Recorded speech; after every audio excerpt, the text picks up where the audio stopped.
Babigui harcelé par une sorcière woke, soutenue par un cupide intrigant graisseux à chemise à fleurs. Marcel et Yoshin arrivèrent devant un bar qui clignotait dans la nuit.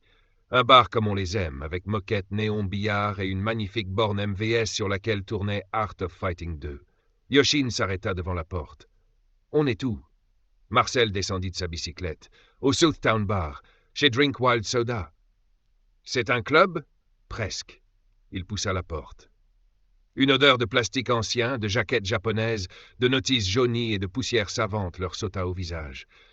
Au fond de la salle, derrière une table couverte de consoles, de câbles, de boîtiers et de souvenirs, se tenait Babigui. Drink Wild Soda, une référence. Babigui faisait partie de ces gens dont la chaîne n'est pas seulement une chaîne, c'est une encyclopédie. Une somme, un meuble lourd dans la maison du rétro gaming. Le genre de présence qu'on peut aimer ou ne pas aimer, mais qu'on ne déplace pas d'un revers de main comme une chaise pliante après une buvette associative. Yoshin regarda les étagères. « Il sait tout ?» Marcel sourit. « Personne ne sait tout, mais lui sait énormément. Et surtout, il sait pourquoi il sait. » C'était cela, la différence. Dans le YouTube Game, beaucoup parlent de jeux vidéo comme on commente une vitrine depuis le trottoir. Babigui, lui, entre dans l'arrière-boutique. Il connaît les filiations, les éditeurs, les versions, les bizarreries, les impasses, les trésors minuscules, les jeux dont le grand public se moque parce qu'il n'a jamais pris le temps d'écouter ce que raconte une cartouche quand on la sort doucement de sa boîte. Alors quand une tempête arriva contre lui, Marcel sentit tout de suite que quelque chose clochait. Ce n'était pas seulement une critique, ni un désaccord. C'était une tentative de déplacement du terrain. Wolfen Graphics, dans le petit théâtre de cette affaire, était l'assaillante. Une obscure graphiste de jeux vidéo, ayant notamment contribué à un très oubliable beat-em all sur Astérix. S'estimant fondée, sans aucune connaissance de l'affaire, à se moquer des acheteurs de Paprium, ou à oser comparer ce chef-d'œuvre à son Astérix de Microïd, Wolfen avait évidemment fait grincer des dents. Et, dès les premières critiques, elle avait voulu déplacer le terrain. Selon Wolfen, critiquer sa position absconse serait une preuve d'appartenance à des misogynes, des incels, des pervers, des harceleurs, des malades du rétro-gaming. Marcel connaissait ces vieilles manœuvres de sorcières woke en manque de tramadol. Il les avait vues 1000 fois dans les caves. Quand le débat technique est perdu, on appelle les pompiers de l'identité. Quand la critique touche les idées, on déplace le projecteur sur la personne. Quand quelqu'un demande « Mais au fond, qu'as-tu vraiment raconté d'intéressant sur le jeu vidéo ?» On répond « Regardez comme il m'attaque parce que je suis une femme. Ce sont des puceaux incels rageux. » Yoshin fronça les sourcils. « Mais parfois c'est vrai. »« Bien sûr, » dit Marcel. « Alors comment on sait ?» Marcel prit une cartouche sur une étagère. Il souffla dessus.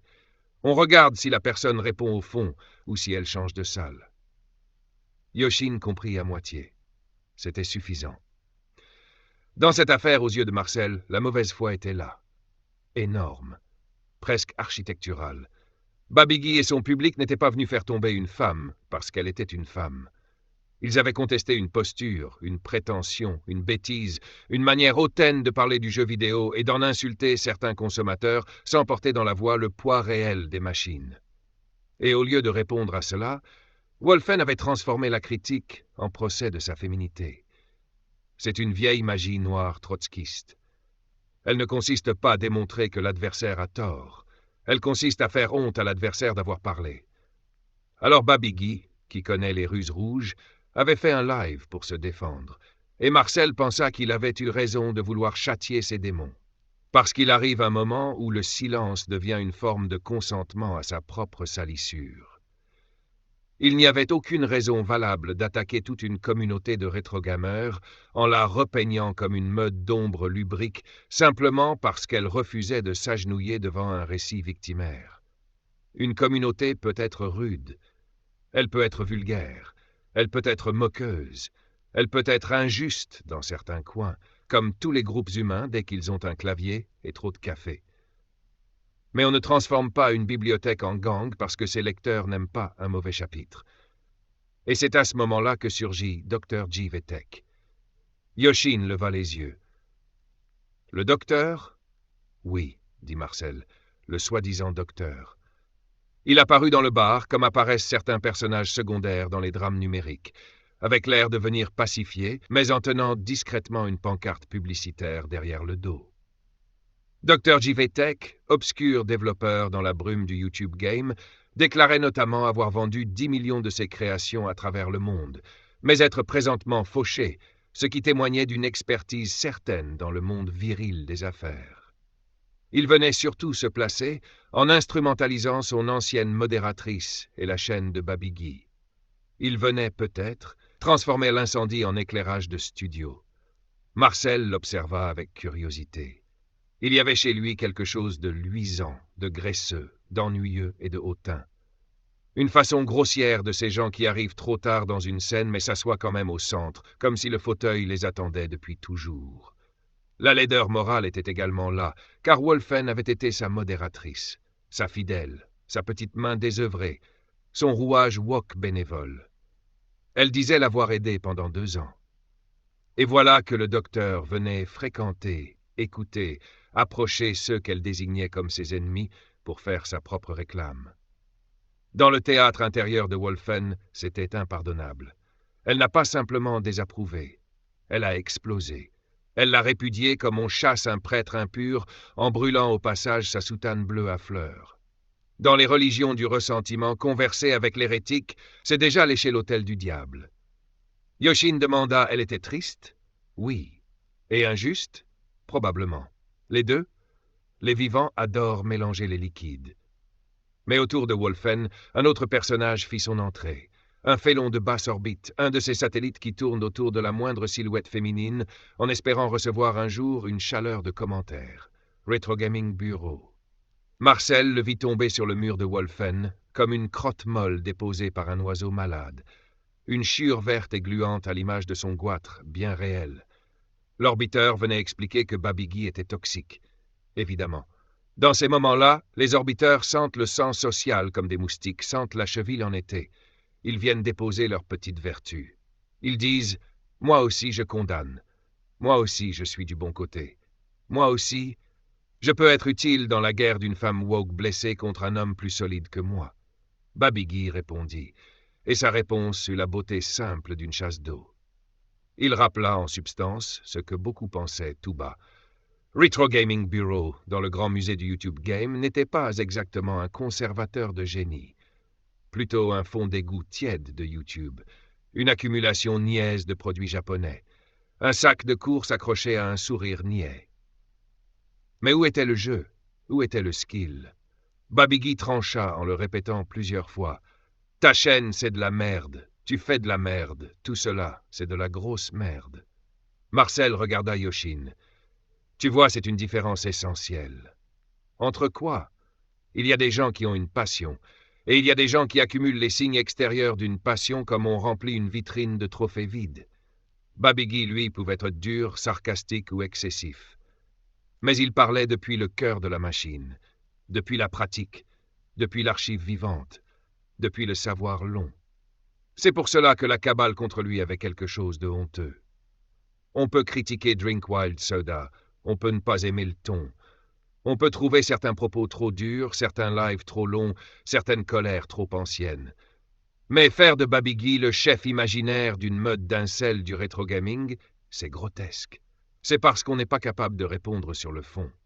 Pire encore, le fait de voir Mendez, la blatte de Véranda, venir intriguer auprès de Wolfen et Dr. JVTech, après avoir stalké le Discord de Babigui pendant des mois, ça rajoute l'odeur de WC manquante, pour peaufiner cette scène de roman noir.